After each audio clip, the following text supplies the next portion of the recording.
Okay, coming back for a new topic each time, that's good.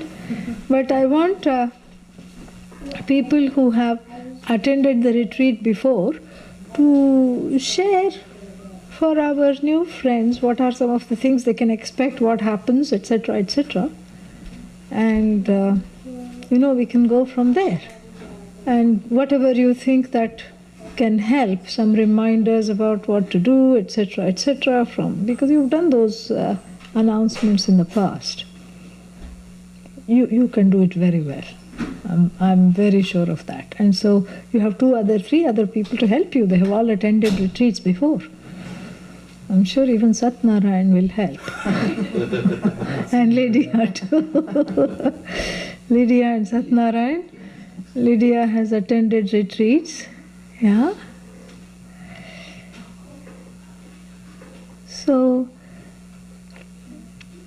you can share some things, and also if there are some things to go over that will be helpful to people to hear one more time, I request you to do that. Yeah, because they are busy with getting us some food. Well, You want mic? Yeah. You want mic? I think I can be close enough. Look at the schedule that was emailed and commit to the times. Treat the weekend and the time gently and in as much quietude as possible. Between classes, there's free time, and free time can be an opportunity to try to escape. I have been running for a long time,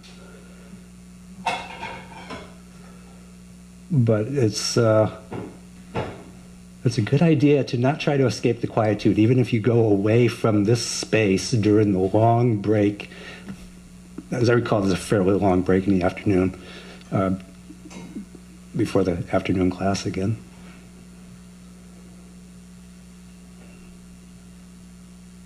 It's a great opportunity. It was a delightful, delightful experience every single year, regardless of where we have been.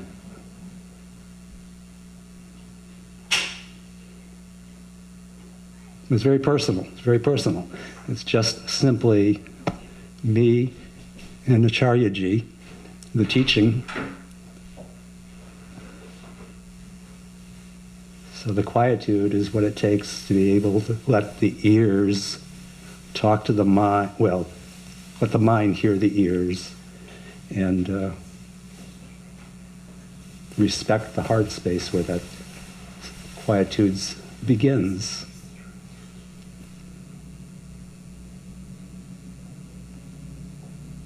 I don't think there's any real important announcements so that I would be able to know about relative to how to run this, except to come and respect the teaching as we, well, if you come here, that's because you already have respect for the teaching.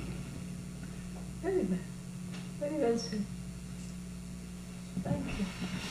You want to say something? Gordon Harinder, yeah?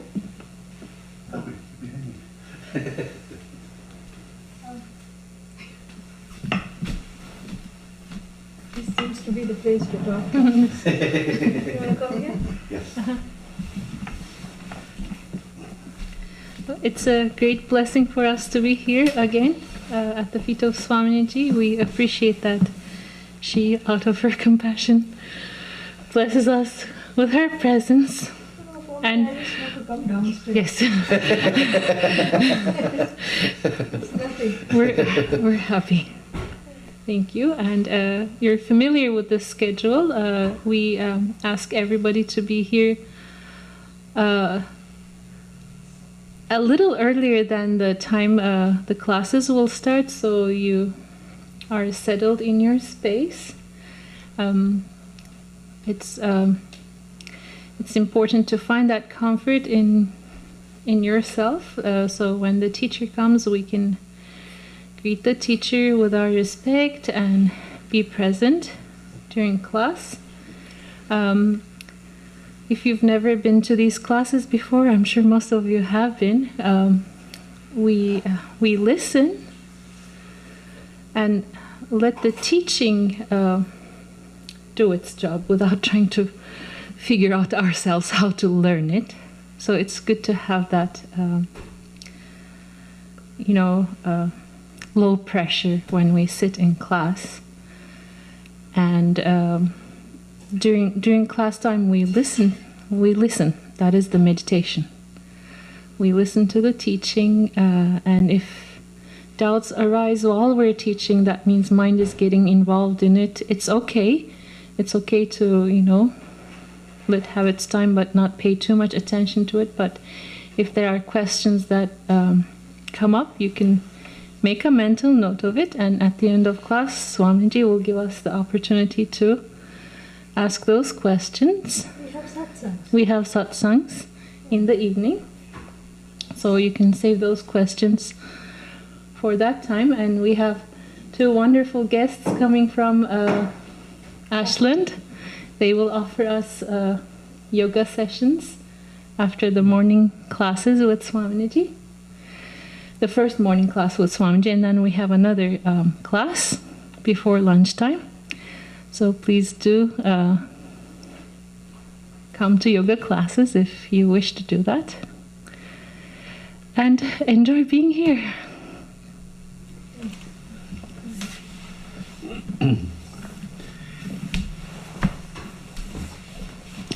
I guess I would add that this, in particular, the Thanksgiving retreat gives us an opportunity to have multiple presentations of the teaching while our minds are still in the same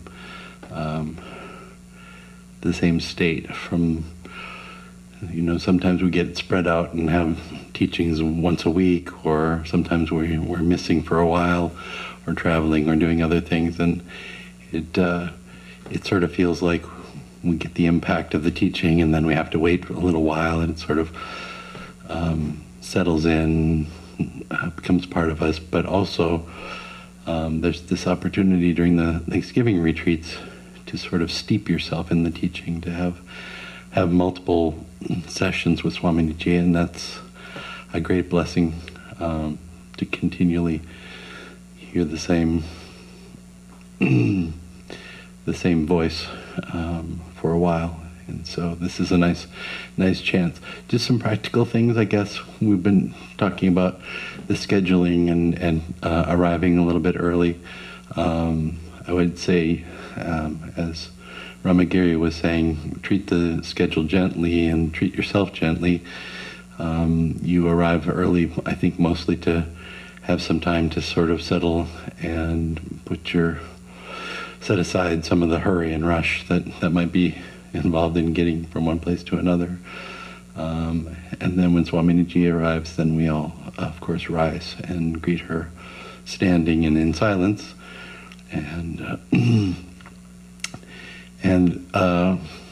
the question and answer period at the end of the teaching and during the satsangs are meant to allow Swaminiji to continue to teach without interruption during the questions. I don't know if any of you have not been to one of these sessions, but we hold our questions and allow her to continue the thread until the end. So that's just a little point of order. Other than that, just relax and don't concern yourself. The teaching operates the way it does, without your having to push the river along. So just sit back and enjoy. Thank you. Soumya, would you like to say anything about the Thanksgiving retreat? Other than the fact that I'm extremely grateful that we're doing this again, and that it's wonderful that people are here and that Swaminiji is here, and I'm looking forward to all of this. I think that the chapter and the verse chosen will be very wonderful to listen to. It'll be fun. Yes, it'll be lots of fun. Lots of fun, and I'm really looking forward to this. It's a fun chapter and a fun verse. You attended one too. Yes. Yeah, I remember. I've only, You came to the one in the trauma. Yes, it's, You didn't come to the residential one. no, Yeah, those were the most fun. yeah. Yeah. My first one was on the coast 3 years ago, Oh, did you and go to the coast? Yeah, okay. I was a total newbie, and Right. I felt frustrated and angry that I didn't get any of this knowledge sooner. But like Mary would always say, nobody's ahead, no one's behind. Yes. And being here, I come in feeling like sandpaper and going out like silk. Or as you listen, I'm a tight closed flower, and everything just opens up. And the friendship and the fellowship, some days I can't have enough Kleenexes, really. And I just wish everyone could experience it's life-changing, and it's life blessings. And everyone here is just so amazing. And we're so blessed to have your teachings right here. Thank you. I can say it's nice to be had. Miss Vidya, Satnarayan, come.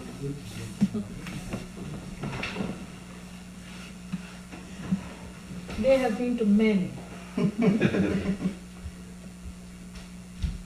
So what would you like to say about the Thanksgiving retreat? Would you like to share something? The speaker. Yes, get to speak in the mic. Yeah. What fun. You remember? You remember last year? No? Before she would have said yes, she's all grown up now. What would you like to share?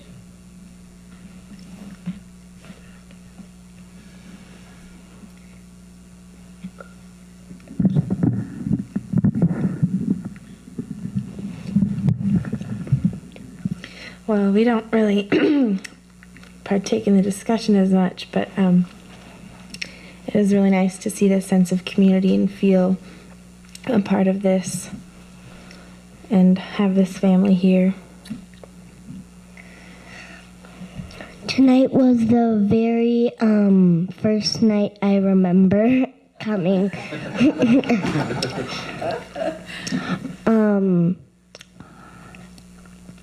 It was very nice to be here, and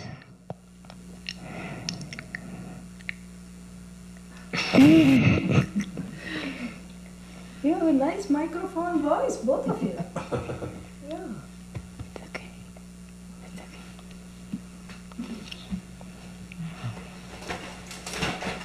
okay. Thank you for sharing. thank you. You are excused. You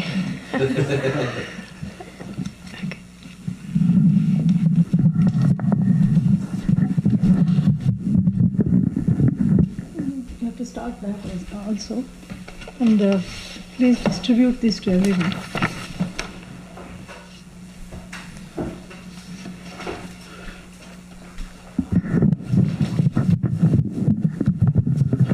I will save the introductions till later.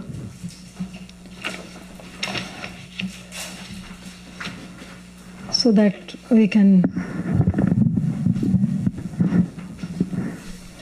I have one. They are sharing one, so maybe they can have. Did you get one? Okay.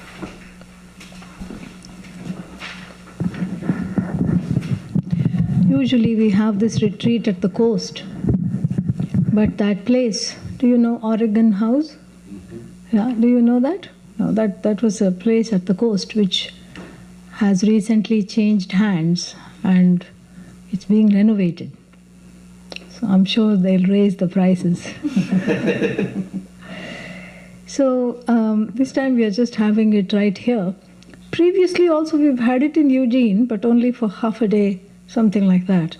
This time I don't know how, it just evolved thanks to the persistence of all of you, you know, and it somehow came together, and here we are. So what I want to do today is give just an introduction to what this is all about. what we can expect, what we do, what we can expect out of this particular text and this particular verse that we are about to study, and how it will unfold a little bit. So just briefly I'll give a short introduction to this retreat, not particularly this verse, but this retreat itself, and then we'll go from there starting tomorrow. We start with the opening prayer. Om Sahana Vavatu Sahanau Bhunaktu Saha Viryam Karavavahai Tejasvinavadhitamastu ma vidvishavahai. Om Shanti Shanti Shanti. This is a very powerful prayer, and this will be our opening prayer whenever we have class. It's a powerful prayer because it is about acknowledging that I am here to learn something I do not know. A. B. The prayer is about acknowledging that in order to learn this that I yet do not know, I require help. And that help is the book, the Bhagavad Gita in this case, which is like an Upanishad. And the book talks through the teacher. The book talked through my teacher to me, and that's how it is called a lineage. Because the teacher becomes the microphone for the book. Just like the microphone. This microphone amplifies my voice, makes it reverberate, makes it go further without any effort on my part. I can speak very softly, still I'm heard. See? Yeah. I can speak loudly, still I'm heard. And so effortlessly it amplifies my voice and makes it better received. So too, the teacher who is taught by his teacher or her teacher, who was taught by his teacher or her teacher, who was taught by his teacher or her teacher, right to the first teacher, which is Lord Shiva, in the form of Dakshinamurti. Right from there, this whole lineage has started. And so the teacher becomes the microphone for the book, the holy book, the Upanishads, the Vedas, the Bhagavad Gita, everything. So effortlessly the teacher, not because the teacher is great. The teacher's greatness has to do with just being the person who has internalized this knowledge and has the ability to give it. Teacher is an ordinary person. Yeah. What is extraordinary is that this teaching flows. A teacher becomes like the hollow flute of Lord Krishna.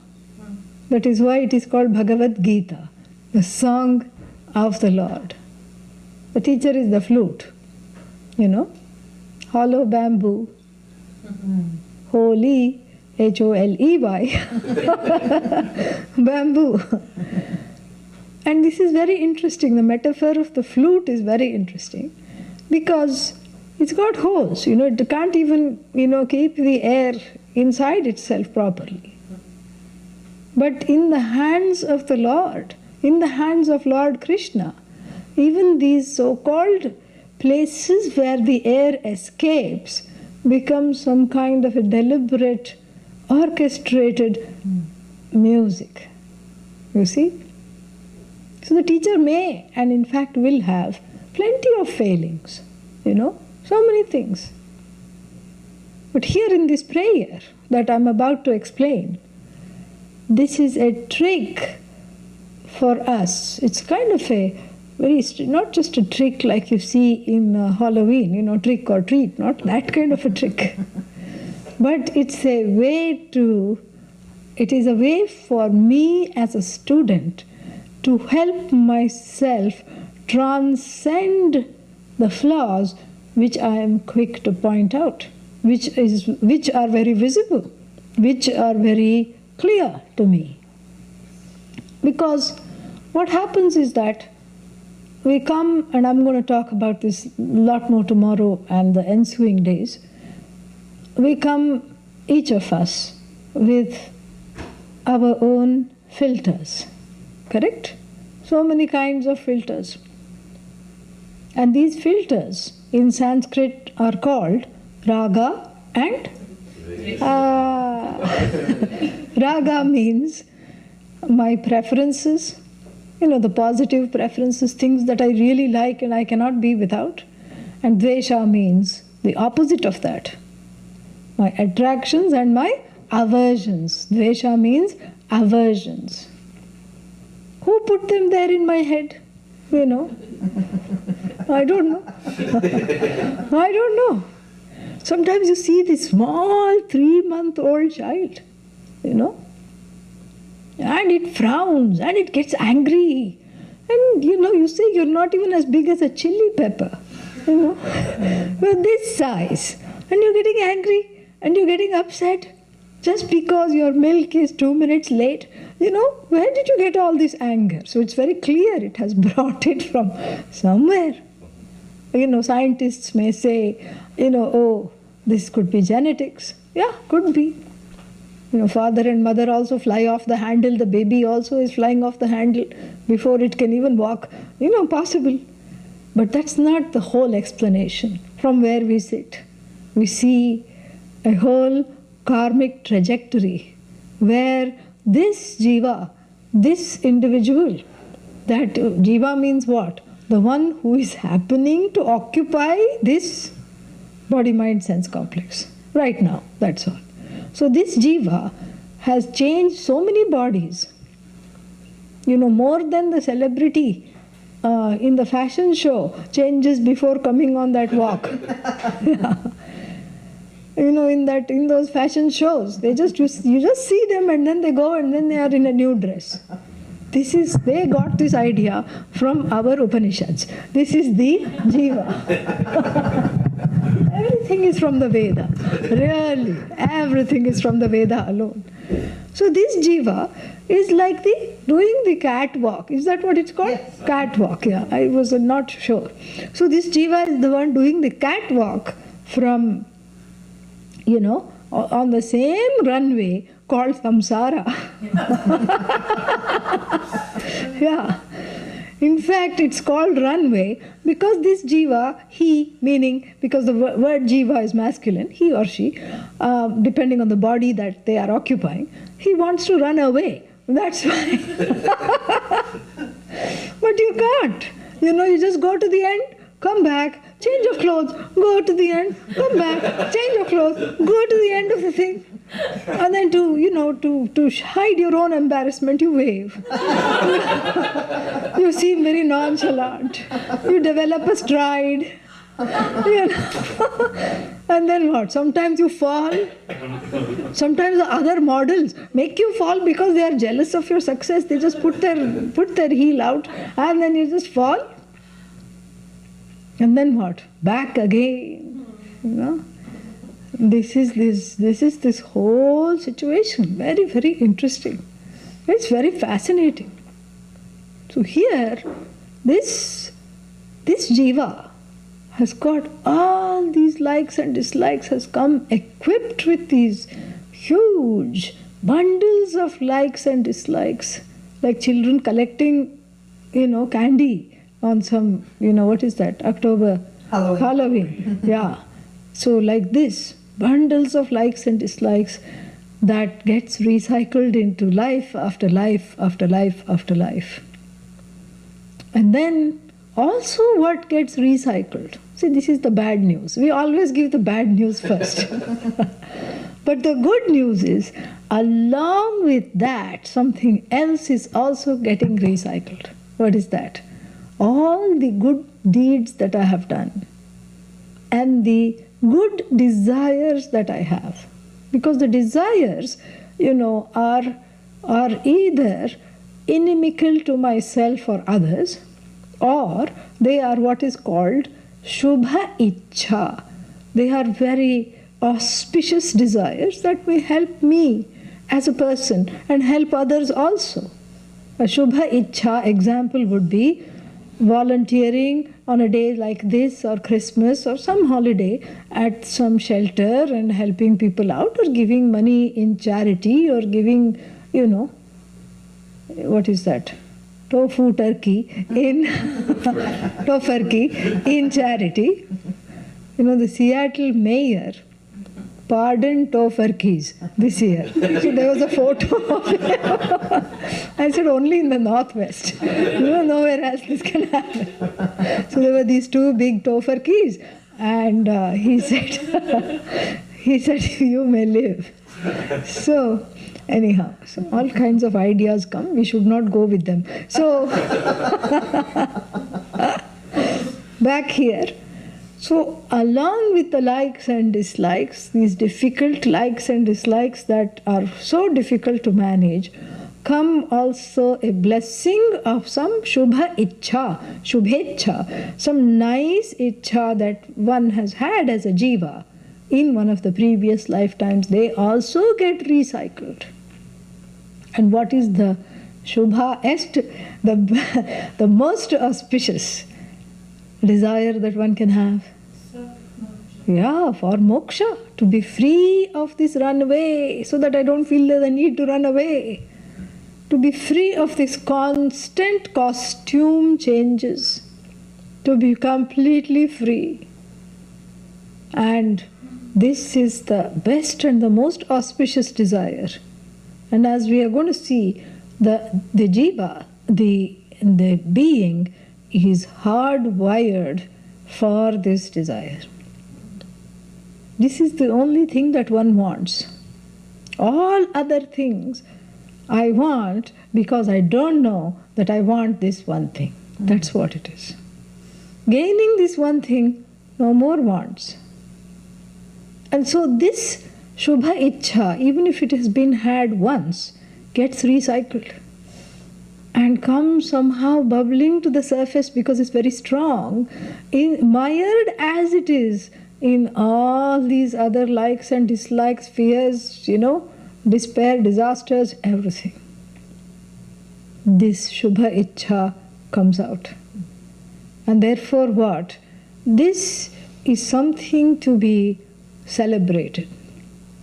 And this is what brings one to the teaching. Even though one was not planning to come, one somehow comes. And even though one feels like, I have so many things to do. This is the busiest of holidays. And tomorrow is the most, what is that called? Some kind of shopping day? Black Friday. Black Friday. Why black? I don't know, but anyhow. Because you go in the red. Huh? You're in the black instead of the red as far as finances. Like you use red ink for debit and black for credit. Black is credit. Okay. Yeah. Whatever. So tomorrow I can't come to class because I have to go to shopping. So many people will decide. Because you did all that shopping. There we go. So, there is all these, thoughts. But then somehow the desire for this knowledge cuts through all that. And then manages to bring one to a teaching situation. That is why this prayer becomes very important to say it and really mean it once we know the meaning, because it helps one to hone into this most auspicious desire, and it helps one to really take this as a holy occurrence in one's life and to preserve this desire, until it is met and fulfilled, to keep the fires of this desire burning. And in the process, many things can come in the way. What comes in the way? There's not many things, only one thing. It is called karma. Except when you have car trouble, it is called karma. That's how Americans pronounce the word. Actually, it is karma. So karma is the many things that can come in the way. Previous sabotages, previous ways in some blocks from the past come in the way and sabotage this desire repeatedly. And so therefore this prayer has a wonderful way to overcome all those problems that can come in the form of karma. Like what? Like not feeling well, body sick, mind sick, we need not talk about, body sick, fever, cold, suddenly cramp, so many things. So that is one thing we have to take care of, correct? So as long as the teaching continues, as long as this retreat continues, may there be good health. This, the prayer says, for the teacher and the taught, for you and me, because the teaching is always one-on-one. There could be 1,000 people and one teacher, but the teaching is always one-on-one. So the dual number is used. And then what is some other problem that can come? Some insecurity, fear can come. Oh my God, what will happen now? I'm attending this retreat. What will happen wrong? What if I don't get moksha? That is another one fear. Some people's fear. And other people say, what if I do get moksha? Oh my God, what will happen? Will I stop wanting to go to movies? Somebody asked me this. If I get moksha, will I stop enjoying movies? What to say to such a question? I said, yes. Oh, then I'm not coming to class. I said, but that's only half the story. That's only half the story, that you will stop enjoying movies, This probably I shouldn't talk about, considering it's still the orientation, but then never mind, So, what will happen if I, if I don't enjoy movies, I don't have any reason to live. This is how sometimes people, and replace movie with coffee, with anything that you feel like you cannot live without, whatever the substance is. But that's only half the story, that movie will not give the same enjoyment. Oh, that means I have to look for new enjoyment. No, that means that you yourself are in such a place of happiness and such a place of, the joy that is your own nature, that you have live entertainment 24/7. Everything you see is a movie. Anything moving is a movie. Yeah.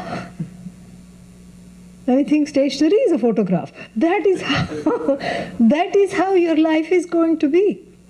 So, these are some fears. What if I do get moksha? Oh my God, what if I don't get moksha? It's like this fear of failure, fear of success, so many things. So all the insecurities, sometimes people have fear that, I always, this also someone shared with me, very sad, fear, that I always come to almost the top, and then, like that snake and ladder game. What happens? I come down.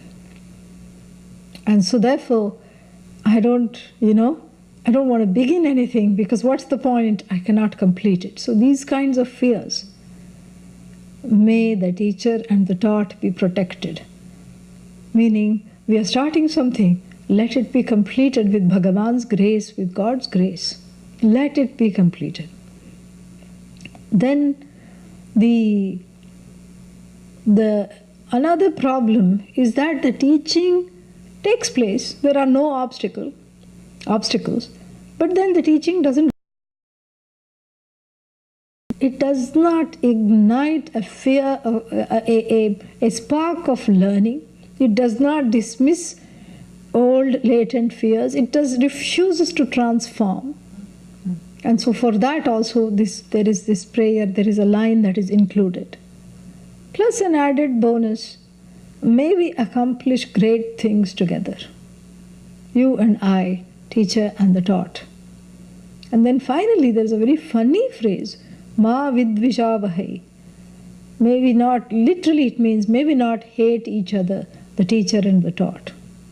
Why will the student hate the teacher? Is there any reason? No. Because the teacher is giving what the student wants the most. And what does the student want most? Not apple pie, that will be later. But the student wants the knowledge. That's why it is called Shishya. Shikshana Yogya, the one who is deserving of the teaching. So the teacher is giving what the student wants. Why should there be hatred? Why should the student hate each other, hate the teacher? No reason. Even less reason for the teacher to dislike the student. There is no reason. The teacher of Vedanta is called the teacher because that person has mastered, this what is called Samadarshanam, which the Gita talks about. Samadarshanam, Samadrishti is that equanimity to be able to see people, having suspended the likes and dislikes, not unleashing the likes and dislikes. Sometimes you see the person coming and the likes and dislikes are trotting in front of them. No, that's not, that's not the teaching. And the teacher embodies the teaching. That is what the whole thing is about. And so therefore, we have to see, we have to find another meaning for this last line. Ma means don't, let us not. Vidvishavahe, this dvesha. Dvesha here is not hatred. Dvesha here means misunderstanding. Misunderstanding. Because of those filters and the infrastructure one brings, the teacher can say something but be understood differently. Correct?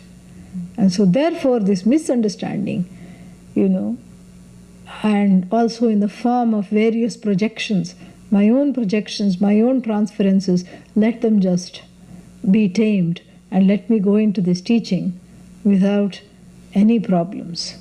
And so finally we have, bless you. Yeah. Finally we have 3 shantis. Shantihi, shantihi, shantihi. Why 3? Someone said, this is the PhD thesis of someone. In the Vedic age, they had a lot of leisure. So they kept repeating themselves. No. Shantihi means freedom from obstruction. Freedom from obstacles, which is loosely translated as peace. Om, peace, peace, peace. That's what they say. So this is what peace is. Freedom from all obstructions and obstacles. So in 3 times repeating it, we repeat the sources. We are aware of asking for prayers from the 3 sources, which are the what? The primary sources of the obstacles. One is from acts of God, over which I have no control. Tsunami, earthquake, things like that. Then the second source is from, my surroundings. I am in class, that's good, but what is that other person doing there who I don't like? Why did they come to class? And then I stop paying attention as soon as I look at the other person because I'm upset that they don't deserve to be here and they are here. Who is the loser? Me. That's why the second shanti. And also, so many times there could be noises and, disturbances, bell ringing, phone ringing, so many things. For all that, second shanti. The third one is, okay, nobody is disturbing from what? From Bhagavan's side. Bhagavan is keeping quiet. And then what? Nobody is disturbing you in the surroundings. But what happens? Internal disturbance. Mind is going. Did I lock the door? Did I turn off the stove? Did I do this? Did I do that? Was this the correct decision to be here? Should I do this? Should I do that? What should I do? Where should I go? All these things. This second guessing. All this is what? Is from my own antahkarana, my inner infrastructure that is spewing out all these thoughts. This is there also. Let there be shanti. This is the meaning of the prayer. So, saha now avatu. Me saha. Saha here means Bhagavan. Now you and me, the both of us, protect. Avatu. Avatu means protect. Protect from various insecurities, fears, and also any kind of physical, problems too, body, etc. Sahanau bhunaktu. Saha, ha means indeed, may this Bhagavan protect and nurture us both. Keep the body strong, keep the mind strong, to be able to, what is that? Assimilate this teaching. Saha, here saha is not separated. Saha means together. Saha viryam karavavahi. Let us accomplish great things together. Let the teaching continue. And let this not be the end, but always the beginning of the teaching. Tejasvi now adhitam astu. Now adhitam, our studies, yours and mine, may it be brilliant. And then finally what? Ma vidvishavahai. May we never misunderstand one another. Because this is that last line, that last word, ma vidvishavahai, that last phrase, is what helps one to difficulties that one may have in relating as a flute of Lord Krishna. That is where I help myself. So now that we know the meaning, let us chant this one more time. Om Sahana Bhavatu Sahanau Bhunaktu Saha Viryam Karavavahai Tejasvinavadhitamastu Dvishavahai. Om Shanti Shanti Shanti. Very good. So little more about what we are going to study. We are going to study the last verse of the 9th chapter of the Bhagavad Gita, which talks about the accomplishment of one's spiritual growth. There is a formula given in this verse about what spiritual growth looks like. And what does that look like? The one who sees Bhagavan in everything, everywhere, when? Always, at all times. That is the culmination of what the journey called spiritual growth in the Bhagavad Gita. Is a person who sees Ishvara everywhere, who acknowledges everyone, everything at all times as Ishvara. So this drishti, this vision is what is the ultimate what? The accomplishment of the human birth. And so, this vision, sounds wonderful, right? Yeah. And sounds easy also in the beginning. Oh yeah, no problem. Seeing Bhagavan in everything, no problem. Until when? Until someone cuts you off when you're driving. Until something happens, you don't get what you want. Until something else happens that is disappointing. Until one more desire is not fulfilled. Until someone takes away something that you liked or loved. So in good circumstances, this seems to be an easy thing to accomplish when everything is going my way. Correct? I can afford to be generous. I can afford to be giving. I can afford to be compassionate.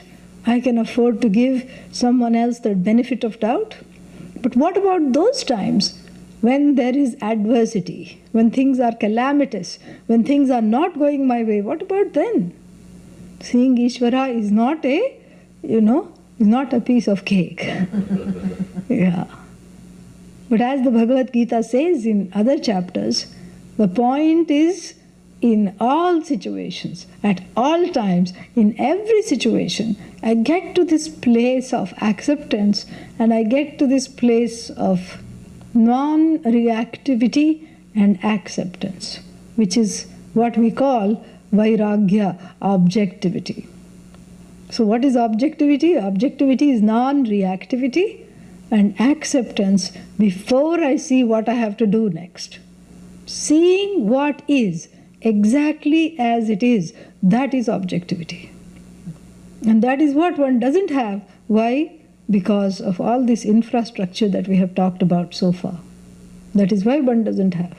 One is busy changing the costumes in samsara, and then that's all. And then what? So therefore, here is an opportunity to imbibe this lesson, not as, as a drastic end point of where I have to reach, because that's difficult.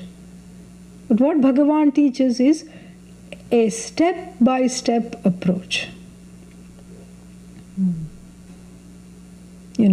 At least a two-step approach to seeing everything as Ishvara. So first I do it deliberately. And then what do? Then it comes naturally. This is what is told here. Very beautiful. And so therefore, the whole teaching is about, if I have to see, is about understanding what this concept or what this Ishvara is. That is what the whole thing is. If I have to see Bhagavan in everything, if I have to know everything as Ishvara, I should know what is this Bhagavan, correct? Otherwise, how to see Bhagavan in everything? I have to know what this Bhagavan is. Notice I'm not using the word, what? I'm saving that for tomorrow. Because that word, God, is if there is a word in the English language that's the most heavily used and the most misunderstood at the same time, it is this word. Small word. Thank God. Oh my God. For God's sake. Someone says you have to do this.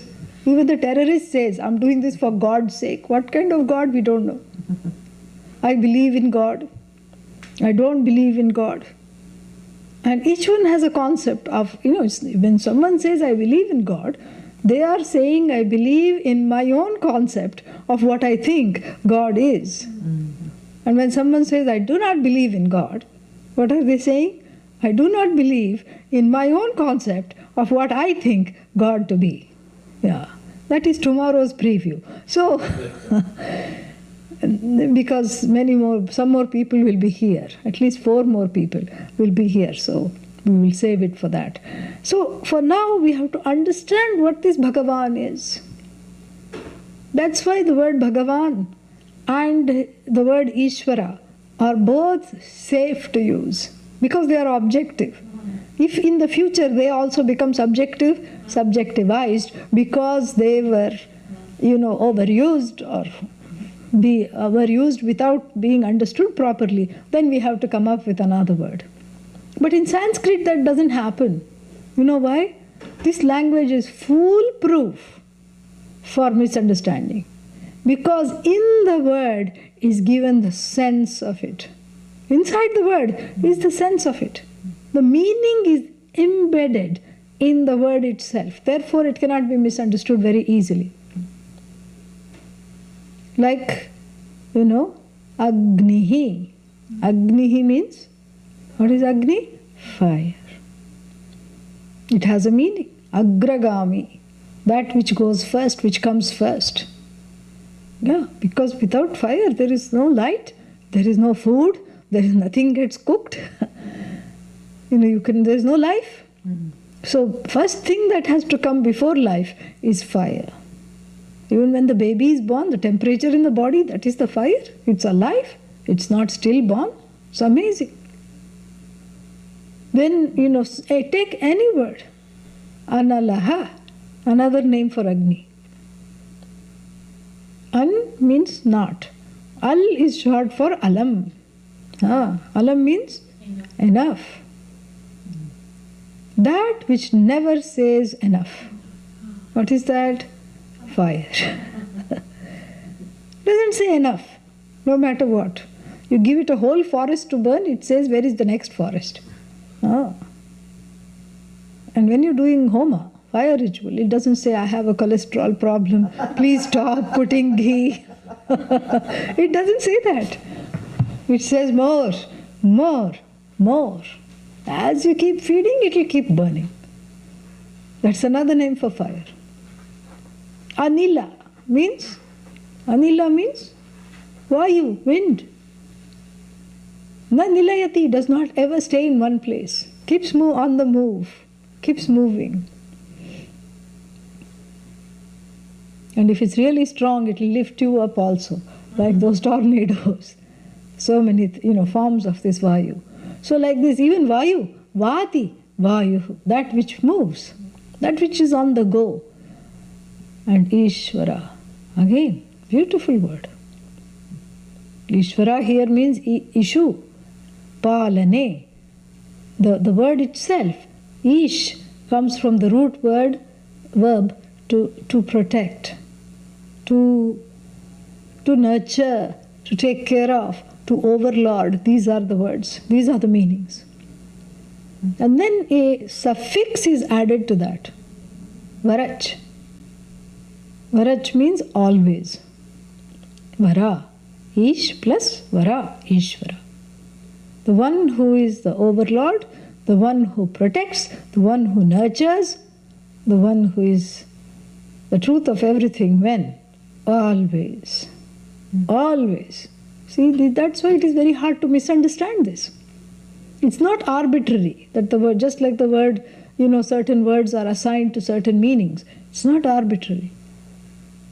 Bhagavan, again, it's a clean construction. Bhaga means 6 forms of power and auspiciousness. We'll see that again tomorrow. Van, the one who has. And these 6, when we see the 6 forms, you will see how glorious it is. It's amazing. So like this, the words Ishvara and Bhagavan are safe to use because they have come out of the Upanishad and they have been deliberately coined with a view to understanding objectively what this is really about. What is this that I have to know? If I have to know Bhagavan, what does that entail? Who is this Bhagavan? And if this Bhagavan is away from me, even if I know, what will happen? I will still have that Dasa Bhava. What is Dasa Bhava? A feeling, a feeling that I am the servant of the servant of the servant of the servant of the servant. As an attitude, it's okay. It's an attitude of bhakti, a devotion. You can say, oh Lord, you are everything, I am nothing. Oh Goddess, you are the whole, I am, I am nothing. It's an attitude, it's fine. But not as the ultimate reality. Because otherwise one will be kept longing all the time. Nobody wants to be the servant of the servant of the servant all the time. Dasasya, dasasya, dasasya, dasasya, dasoham. No. That goes contrary to this being hardwired for this moksha. To be wanting this. The longing is to be complete, to be whole, to be one with the whole. And that whole is what we call Ishvara. More we will see tomorrow. This much is enough for today. So we will chant the closing prayer. And after that, we haven't done introductions. So I request everybody to help yourself to some nice things, because today is the day we are supposed to eat a lot. So let us do that. And then over the, over having the sweets, we can talk more informally and have introductions. Om Purnamadah Purnamidam Purnat Purnamudachyate Purnasya Purnamadaya Purnamevavashishyate Om Shanti Shanti Shanti. Harihi Om Shri Gurubhyo Namaha. Harihi Om. Yeah, you can shut that off. And this also, please. And please go help yourselves and come.